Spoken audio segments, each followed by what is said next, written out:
आज हम tell Ashkelon का दौरा कर रहे हैं, जो कि जनूबी इसराइल के साहिलों पर वाक़े एक किस्म का आसारे कदीमा का मकाम है। वाह! बहीरा रोम के किनारे एक टीले पर कायम ये कदीम फलिस्ती शहर दुनिया के सबसे पुराने मेहराब वाले दरवाजे का घर है। ये तकरीबन 4000 साल पुराना है और ये नाकाबिले यकीन है। ये बहुत कमाल है। ये आखिरी फिलिस्ती शहर है जिसे हम इस सीजन में देखेंगे। अब तक हमने ईला की वादी का सफर किया है और वो जगह देखी जहाँ दाऊद ने जूलियत को मारा था। हमने वहाँ आवाज का टेस्ट किया कि क्या इसराइली वादी के पार जूलियत को सुन सकते हैं। इसके बाद हम जूलियत के आबाई शहर जात गए, जहाँ और 4 सूरमा रहते थे, और हमने वहाँ हाल ही में खुदाई की गई कई इमारतें देखी। कमाल है ये तो। मैंने उस वक्त की इतनी बड़ी दीवार कभी नहीं देखी। देखो ना जरा, जिसमें इतने बड़े पत्थर इतने ज्यादा हों। लेकिन आज हम मगरिब की तरफ कदीम फलिस्ती शहर एश्केलोन की तरफ जा रहे हैं। वाह! ये बहुत ही दिलचस्प है और ये टुकड़े आपको हर जगह मिलते हैं और ये बहुत पुराने हैं। माहिरीन आसारे कदीमा को हाल ही में यहाँ दुनिया का वाहिद फिलिस्ती कब्रिस्तान मिला, जिसकी वजह से उन्हें फिलिस्ती हड्डियों के नमूने जमा करने और डीएनए टेस्ट करवाने का मौका मिला, जो पहले कभी नहीं किया गया। और नतीजे में वो उन सवालों के जवाब तलाश करने में कामयाब हो गए जो कई दहाइयों से तारीख साजों को परेशान कर रहे थे कि बाइबल मुकद्दस में मज़कूर फिलिस्ती कौन थे और वो कहां से आए थे। तो आज हमारे साथ इस सफर में शामिल हो, जैसा कि हम कदीम शहर एश्केलोन में जाते हुए इन सवालात के जवाबात तलाश करते हैं।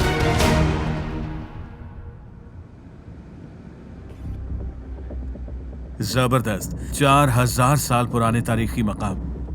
ये बहुत अच्छा है और ये इसराइल की बेहतरीन पार्क्स में से एक पार्क है। यकीन नहीं आ रहा कि हम पहले कभी यहाँ नहीं आए। टेल एश्केलोन की तारीख बहुत वसी है। इसे सबसे पहले कनानियों ने तकरीबन 4000 साल पहले तामीर किया था, लेकिन कुछ ही अरसे बाद इस पर मिस्रियों, फिलिस्तियों, फिर असूरियों, फिर बाबलियों, फारसियों, यूनानियों, रोमियों, बाजंतीनियों, अरबों, फिर सलीबियों ने इस पर कब्जा कर लिया और आखिरकार 13वीं सदी में ममलूकों ने इसे तबाह कर दिया और ये दोबारा तामीर नहीं किया गया।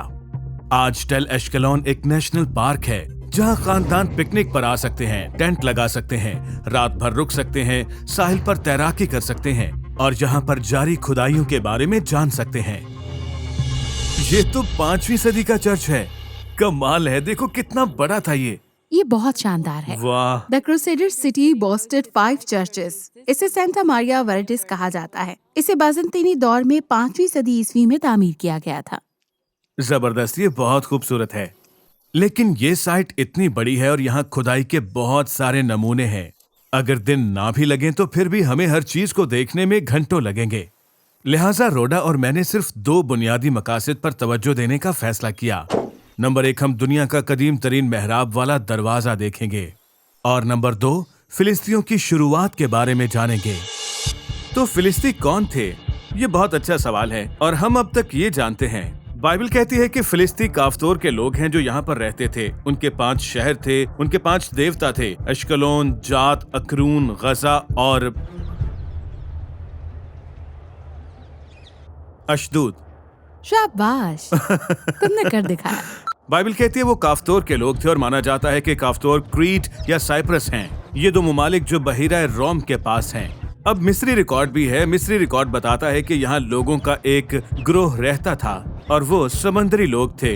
तो ये दोनों बयान मिलते हैं। मिस्री मिट्टी की तख्तियाँ जो 14वीं सदी क़ब्ल मसीह की हैं, उनके शहरों के साथ फिलिस्तियों के वजूद की तस्दीक करती हैं और बाइबल से इत्तेफाक करती हैं कि ये लोग समंदर से आए थे। लेकिन आज की दुनिया में हम ये कहेंगे कि वो लोग दरअसल यूरोप से आए थे। लेकिन हाल ही में दोनों तख्तियाँ और बाइबल मुकद्दस का हवाला बहुत ही ज्यादा ज़ेरे बहस रहा है। 2013 में उन्होंने दुनिया के पहले फिलिस्ती कब्रिस्तान की खुदाई की, जो कि बहुत बड़ा था, जिसमें 210 से ज्यादा इंसानी बाकियात थे। कुछ साल पहले माहिरीन आसारे कदीमा की एक टीम ने टेल एश्केलोन की खुदाई करते हुए फिलिस्तियों के एक बड़े कब्रिस्तान का पता लगाया था। इस कब्रिस्तान में फिलिस्ती लोगों की कई नस्लों की हड्डियां मौजूद थी, इसीलिए टीम ने हड्डियों के डीएनए टेस्ट करवाए और उनके नताइज चौंका देने वाले थे। ऐसा लगता है कि फिलिस्तियों की आखिरी नस्लों का खून लेवांट के इलाके से मिलता जुलता है, जिसकी वजह से वो मिडिल ईस्ट के मकामी लोग बन गए। अलबत्ता फिलिस्तियों की इब्तदाई नस्ल पर किए गए टेस्ट में यूरोपीय डीएनए के अहम निशानात दिखाए गए थे। इसका मतलब ये है कि अगरचे उन्होंने बाद में मकामी कबीलों से शादियां की, लेकिन असल फिलिस्ती यूरोपीय नस्ल के थे। ये खोज इतनी मशहूर हो गई थी कि ये आलमी खबर बन गई। कदीम फिलिस्ती समंदर के लोग दरहकीकत जनूबी यूरोप काफ्तोर की सरजमीन से निकले हैं, जैसा कि बाइबल मुकद्दस में भी मरकूम है। ये जबरदस्त है क्योंकि ये बाइबल के हवाले की तस्दीक करता है। यहाँ लोग रहते थे, उनके 5 शहर थे, उनका अपना कल्चर था, उनके पास यूरोपीय डीएनए स्ट्रैंड्स थे और वो 6ठी सदी कबल मसीह के बाद खत्म हो गए थे। ये कमाल है। इस बात का ध्यान रखना जरूरी है कि तारीखी और आसार कदीमा के आदाद शुमार के मुताबिक फिलिस्ती 2600 साल पहले मुकम्मल तौर पर गायब हो गए थे। तहरीरों से पता चलता है कि नबूकत-नजर ने 7वीं सदी कबल मसीह में जमीन पर हमला करके उन्हें खत्म कर दिया था, जैसा कि यिर्मयाह 47वें बाब में पेशगोई दर्ज है। जी, तो अब जब हमने फिलिस्ती तारीख का पता लगा लिया है, तो मैं चाहता हूँ कि हम अपनी अगली मंजिल की तरफ चलें और वो दरवाजा देखें जो दुनिया का सबसे पुराना मेहराब वाला दरवाजा है। मैं बहुत एक्साइटेड हूँ। ठीक है, तो चलो चलकर देखते हैं, ये दिलचस्प होगा। अच्छा जी, तो दरवाजा गालिबन यहाँ होना चाहिए। वाह, ये 4000 साल पुराना दरवाजा है। ये कितना कमाल है ना। वाह, अभी हम उस दरवाजे में से दाखिल होने जा रहे हैं जो तकरीबन 4000 साल पुराना है। माना जाता है कि यह दरवाजा 1850 कबल मसीह में कनानियों ने बनाया था और इसे पूरी दुनिया में सबसे पुराना वॉल्टेड गेट समझा जाता है। ये 13 फुट ऊंचा है और 6.5 फुट चौड़ा है और इसकी गुजरगाह 49 फुट लंबी है। ये वाकई बहुत बड़ा है। मुझे तो यकीन नहीं हो रहा कि 4000 साल पहले कनानी लोग यहाँ पर आते होंगे। बहुत प्यारा है।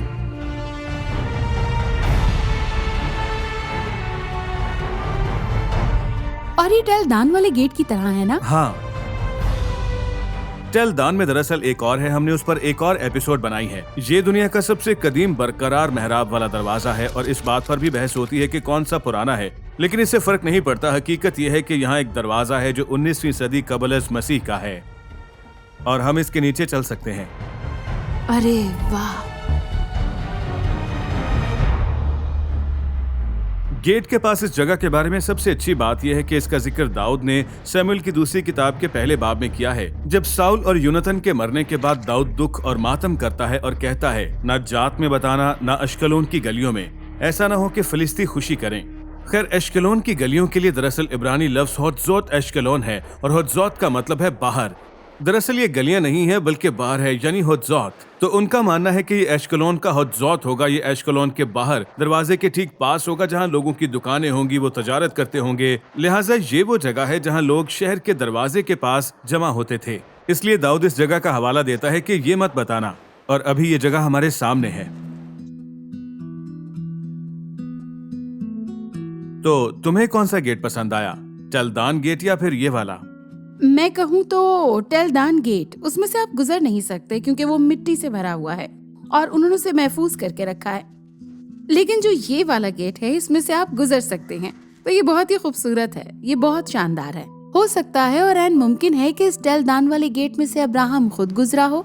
तो मुझे नहीं लगता कि मैं ये फैसला कर सकती हूँ। आपका क्या ख्याल है? हाँ, ये फैसला करना मुश्किल है क्योंकि अब्राहम टेलदान गेट से गुजरा होगा, लेकिन इसमें से तो हम गुजरे हैं। तो मैं ये कहूँगा कि एक तजुर्बे के तौर पर ये गेट मेरा पसंदीदा है और टेलदान एक तारीखी यादगार के तौर पर। जैसे कि हमने दाऊद और जूलियत के कदमों के नक्श पर अपना सफर मुकम्मल किया और फिलिस्तियों के शहर देखे, तो टेल एश्कलोन की सड़क पर सफर का इख्तिताम हमारे लिए बेहतरीन इंतखाब था।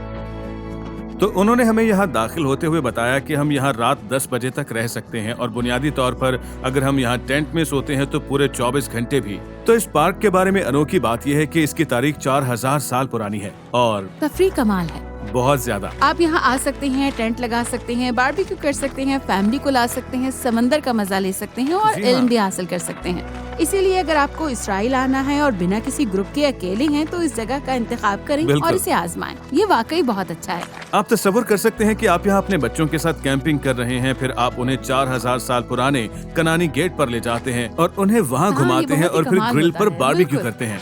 आप अपने आप को हाँ। समंदर में डुबोएं और इसके साथ एक अच्छी तैराकी से लुत्फानंदोज हों।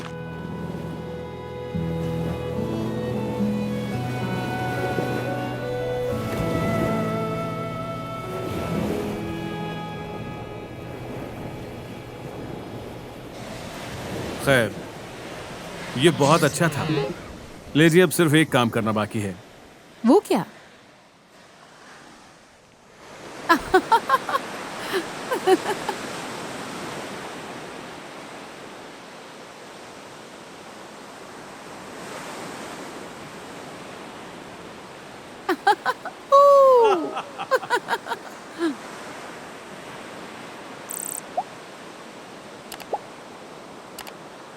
मुझे उम्मीद है कि आप इस वीडियो से लुत्फानंदोज हुए होंगे।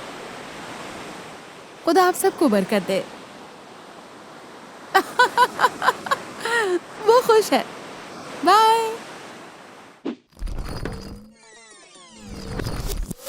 ये जगह कितने मुनफरिद है। यहाँ 4000 साल पुराने मकामात हैं।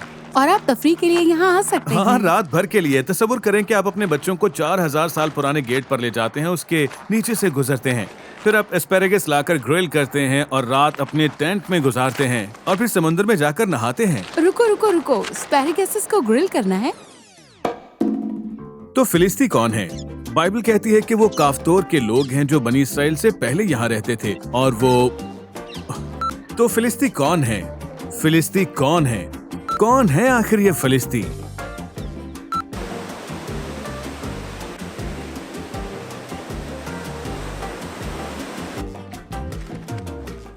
तो फिलिस्ती कौन थे, ये एक बड़ा सवाल है। और वो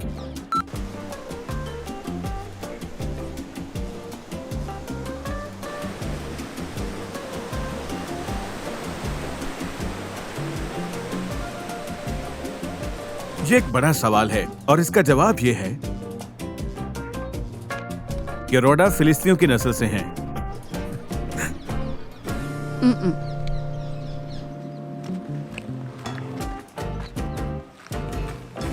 यहाँ पे एक और है जो नजर नहीं आ रहा। इस पे लिखा है इसराइली। या आप भी ये पूछ सकते हैं कि आप किस नस्ल से हैं। अब चलें।